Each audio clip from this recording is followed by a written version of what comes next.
Hello, Davis. Welcome. And we're going to do that again. I didn't have the mic on. Hello, Davis. Welcome. Right here on KDRT 95 FM in Davis, California, a program about the people and organizations that help shape our town. Each Wednesday at 5:30, a different local organization takes the mic to share stories, spotlight their work, and introduce the people behind it all. The goal is simple: to learn what makes these organizations tick and what makes Davis such a special place to call home. This week, we have Anoosh Jorjorian. I'm close enough. And she is with the Davis Phoenix Coalition. Our theme song playing in the background is Mockingbird Rag, written and performed by Davis's own Roger Kunkel. Again, you're listening to KDRT 95.7 FM, and we're streaming live on kdrt.org. So let's get started with this week's organization and host. Anoosh, you're on. All right, hello all, and welcome to this episode of Hello Davis. I'm your host, Anoosh Jorjorian with the Davis Phoenix Coalition. Today I will be interviewing the founder of the Davis Phoenix Coalition and a prominent member of Davis and a current council member on the Davis City Council, Gloria Partida. So please listen in as we talk about the background of DPC, what we do, and how we fit into the landscape in Davis. So, Gloria, would you like to introduce yourself? Sure. I'm Gloria Partida, and I like to think that I am one of the founders of the Davis Phoenix Coalition, and in fact, I like to think that the entire community is a founder of the Davis Phoenix Coalition. The Phoenix Coalition was founded, unfortunately, after my son experienced a very brutal and hate crime because of his sexual orientation. And when that happened, the entire community came forward and took a stand and said, this is not who we are, and this is not acceptable to our community. And a number of people came forward and formed a board, and that is how our nonprofit got started. So I'm forever grateful for the community being who they are and for taking that stand, and here we are. What is it now? How many years? I'm losing track. 13 years this year. 13 years later, and I feel that it is, it's one of those situations where you have something wonderful come out of something really tragic. Yeah.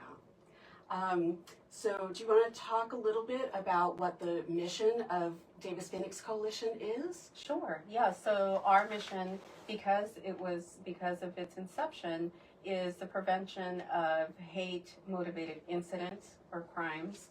And the way that we do that is through education and gathering people together to be proactive in learning to find our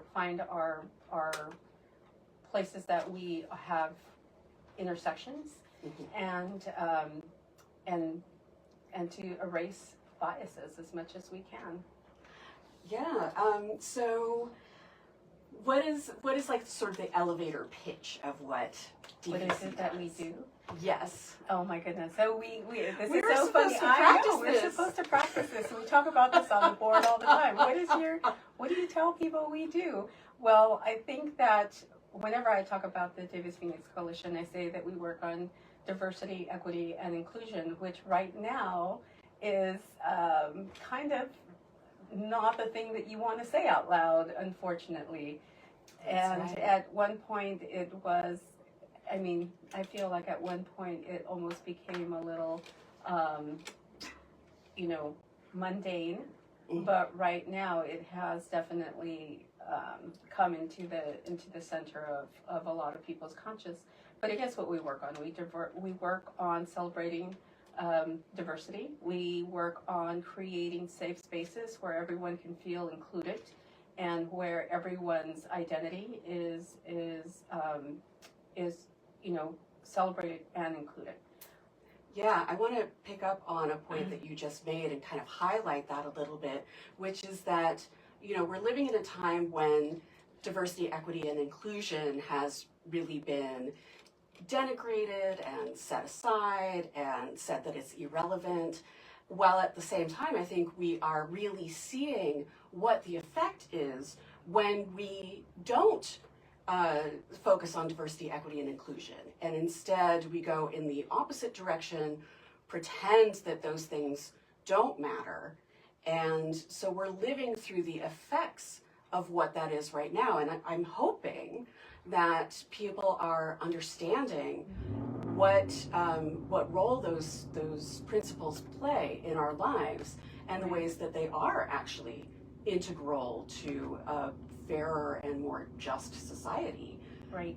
Right. No, I absolutely, and I think that part of the reason that those words and those ideas can be really uncomfortable for folks is because they're often associated with racism, and they're often associated with people feeling guilty or people feeling like they are part of something that is a bad reflection on them, and it is not. If you take a broader view, that's not necessarily the case, because when you think about inclusion, there's all sorts of different identities in the world that are also challenged and who also live at the margins. You think about people with disabilities. You think about folks who just name something, right? Right. And they have Nationality, religion. Right. There's like so many ways that we are unlike each other. Yes. And sometimes you have to find ways to make spaces for everyone and be comfortable. So I think it's this idea of being comfortable with folks who are different than you. And if you say we are now going to focus on diversity, equity, and inclusion, for a lot of folks, it's like, phew, now I don't have to do that hard work anymore, right? Now I am justified in saying, no, I don't want to be in spaces that I am uncomfortable. Yes, that's a really interesting point. In fact, I want to stay on that idea of being uncomfortable for a moment. One of the things, we'll get into this a little bit later about our trainings, but I have noticed that when I'm doing trainings about identity differences, that one of the things that I try to convey to people is that all of us are going to be uncomfortable in one way or another. None of us is going to be culturally competent in every dimension. So there's some ways that some people are going to be more confident in where they stand and the fact that they are doing the work. And then there's going to be other places where all of us are going to fall short. Exactly. Yes. So I just want to give a shout out to Sandré Nelson, who is our Pride Director and who is our silent partner today. He's here for moral support, and so he's not on a mic. But one of the things that I love about Sandré is that he really leans into the spaces where he's uncomfortable, and so what cracks me up is that sometimes when we're having meetings and we're talking about pronouns or we're talking about identities that are maybe new in the LGBTQ plus community, he will say, you have to give me some grace. I'm an old gay. Yes. And I haven't caught up yet. So even within a marginalized community, there is learning that has to happen. Absolutely, and that is something I also mentioned specifically in our trainings about LGBTQ plus communities, is that there are generational differences within the community, and we all make mistakes. And so part of that discomfort is being okay with making mistakes, recovering, doing the repair, and learning and growing. Right. Because something that I actually learned when I was doing my graduate work is that learning is growing, and growing always comes with growing pains. Exactly. But if you never experience that pain, if you never experience the discomfort, you never grow. And so that's something that I think that we as an organization try to convey to other people, is that, you know, it's okay to be in different stages of growth. The important thing is to want to grow and to try to grow, and that we can grow together in a lot of ways. Exactly. Yes. Yes. So, ideas. so moving on with that, to sort of get deeper into, you know, what it is we do, shall we talk about what are the actual activities that Davis Phoenix Coalition does? Yeah. So we have several programs, right? And we have programs and projects. So sometimes we will have a short-lived project that, you know, we just kind of, you know, it's one and done. And then we have programs that we do. So some of the events that we do are Pride. Yes. It's Pride. We is our biggest program, or I guess that's an event, and feels like a program because it takes all year to get it done. And then we, in the fall, we do the de Muertos, which we it's connected to one of our programs. And then we have community responses. We do vigils and rallies and forums, and then we have a support arm where we have support groups that we advocate for, and we gather and create spaces for them. And those are our Rainbow Families and Un Cafecito. So Un Cafecito is a group of immigrant moms that we teach leadership skills to, and they are fabulous. They are on fire right now. They are like really, really making some very needed changes in the community. So get out of the way, because these ladies are like, they're really taking care of business. And then there's training and education. And part of that training and education is we do some training around anti-bullying, which we call our Upstander Carnival, and we give some resources to elementary age kids on what to do if they witness bullying. And then we have presentations on LGBTQ+, identity and inclusion, and anti-right-wing radicalization. And then we do a lot of advocacy, and this is, you know, anything from community action and our culture of community, which we're trying to still get off the ground. Yes, we're doing a major reorganization of culture of community this year. I just sent out the first email about that last night. So we're pretty excited.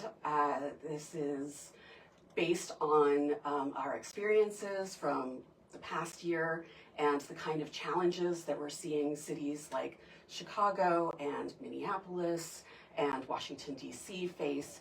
And so we are getting organized. So the principle behind the culture of community is to connect government, nonprofits, and ordinary folks to build stronger ties between different communities within our larger community in Yolo County, and to make sure that we are supporting each other. Mm-hmm. So I think we're going to take a moment here. You're listening to KDRT 95.7 in Davis, California. We're talking with Anoosh Jorjorian of Davis Phoenix Coalition. And the show is Hello Davis, a program about people, organizations that help shape our town. So now let's get back to Anoosh and her guest, Gloria. Thank you. Welcome back. I'm Anoosh Jorjorian with the Davis Phoenix Coalition, and today we're with Gloria and also Sandré Nelson, our director of Davis Pride, our most well-known event. I want to just drill in a little bit to the activities that we do. We talked about events and our support groups, training and education, and our advocacy and community action. One thing I wanted to talk about was, I know that our Rainbow Families groups are well attended. It's actually how I got involved in the Davis Phoenix Coalition, because I came to one of our Rainbow Families meetings, and that's where I met Gloria. Yes. and then And the rest is history. the rest is history. Watching Gloria handle everything, I was like, would you like me to help you? And Gloria said, yes, please. And let me tell you, saying yes to Gloria to help that's going to change your life. You should not say yes to Gloria lightly. Don't say that. Got people I'm waiting on yeses from. It changes your life in a good way. There you go. So our Rainbow Families programs, since that's part of DPC that I handle, we have a parent support program that is for parents who are part of the LGBTQ plus community, as well as parents of LGBTQ plus kids. And then we also do support for LGBTQ plus youth. And we had a Davis Queer teen group, but this year we're actually trying something a little different because, our teens in Davis, they are so busy, and a lot of them are really tightly scheduled, and they have a hard time coming to events outside of school. So what we're trying to do is bring the support to them and visit the Gay and Sexuality Alliances or Gay Student Unions at the junior high and high schools. And I know that there's some disinformation out there about what happens Just a little. in those meetings. Yes, just a little disinformation. Yes. So just to take a moment to clear that up, I want to, be really clear about the fact that we don't talk about sexuality. We don't talk about people's private parts in those meetings. That is not an appropriate topic for school. And instead, it's really just like any other identity community, any other identity student union. So Asian American, the Black Student Union, it's very similar to that, where we talk about kids' issues with discrimination and what kind of issues they're facing with discrimination in their schools. What are things that their peers don't know about the community that they should know? And we're really there to, help those teens. We find out what goals they want to accomplish, and we support them in accomplishing those goals. Exactly.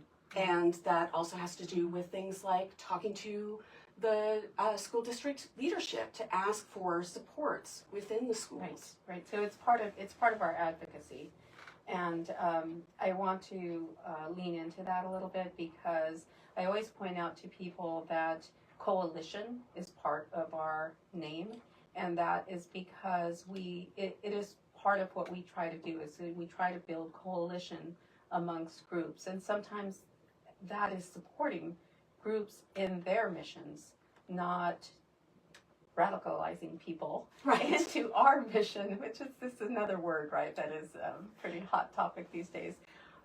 But we are supportive, like being supportive of what people need in their journey is a big part of what we do. I think it was a couple of years ago, maybe, we supported the Gay Student Union at the high school because they wanted to do an AIDS walk, for instance. Right. And so they, were having trouble navigating the permits and, all of that. And so we cleared that path. And they led that. Yes. Right? So it was completely led. And so I think part of the point here is that we take the direction that people are calling out, right? So it's about making sure that people are actualizing their needs. I think that's a really important point to underline. And, I do want to be clear that a lot of people think of us primarily as an LGBTQ plus organization, which makes sense because there aren't very many LGBTQ plus organizations within Yolo County. And in many ways, we're kind of the only one. I mean, there's certainly other organizations that support, but we're the ones that kind of take the lead on things. But a lot of what we do, first of all, we work with all marginalized communities. Exactly. And a lot of what we do is bridging, culture of community is bridging between different organizations.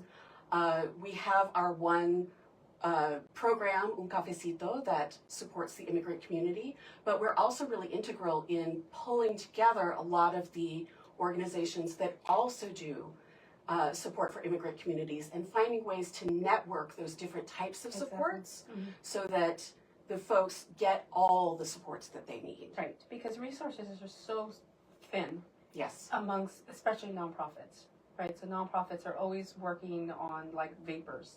And the more that you can network with other nonprofits who are doing similar work, you really amplify your activism. And so we're always talking about amplifying activism.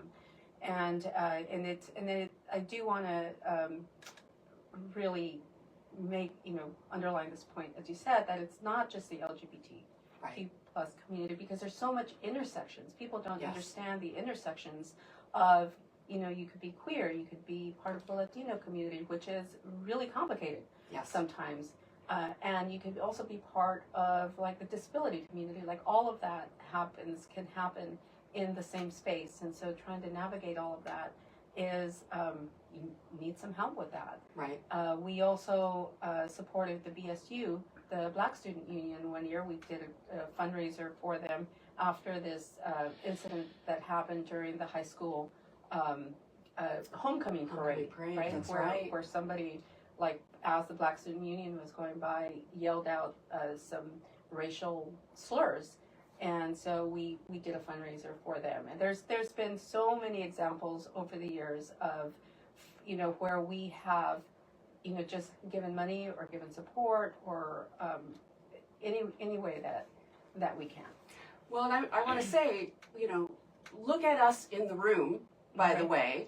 When we're talking about intersectionality, that is not abstract for us. Right. That is something that all of us right here live every single day.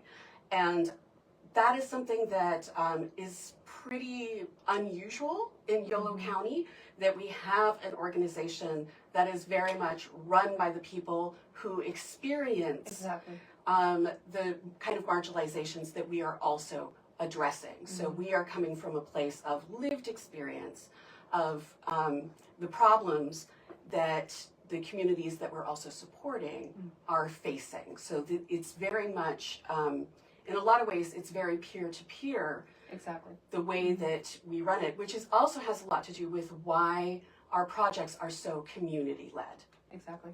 And the other thing that I think people don't realize is how dynamic the situation is for marginalized communities, right? And so we've been here for 13 years.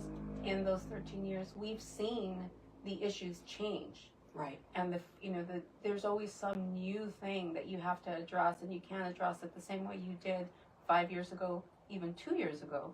There's always some new challenge. Right. And then there's like the young people that keep coming in and driving the process, and so you have to keep pivoting, and so that it's a lot of work.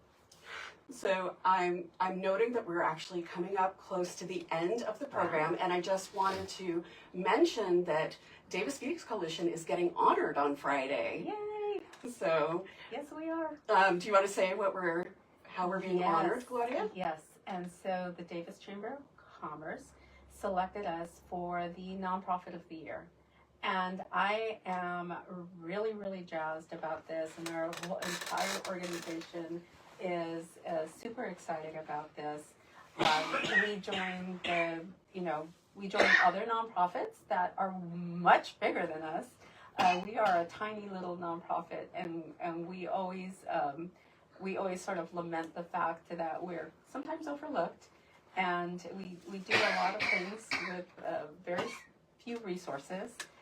But I think that it is a testament to what we've been talking about, this coalition building, this the way that we, draw people together and try to draw people out of the margins and into the mainstream of their community, into the Davis community. And I think it also speaks to the Davis community itself, because chambers of commerce tend to be a little on the conservative side, and they're business people. Just I don't ever want to like blanket anyone, but that is the truth.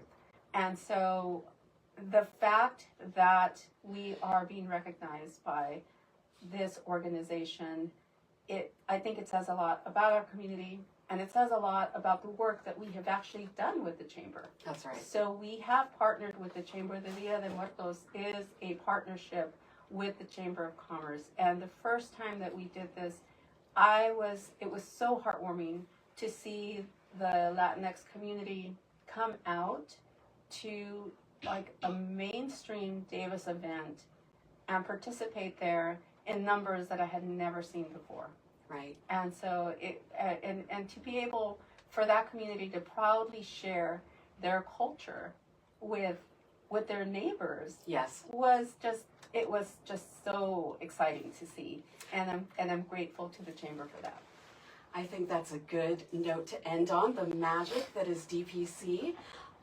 If you want to find out more and get involved with the Davis Phoenix Coalition, you can visit our website, which is www.davisphoenixco.org.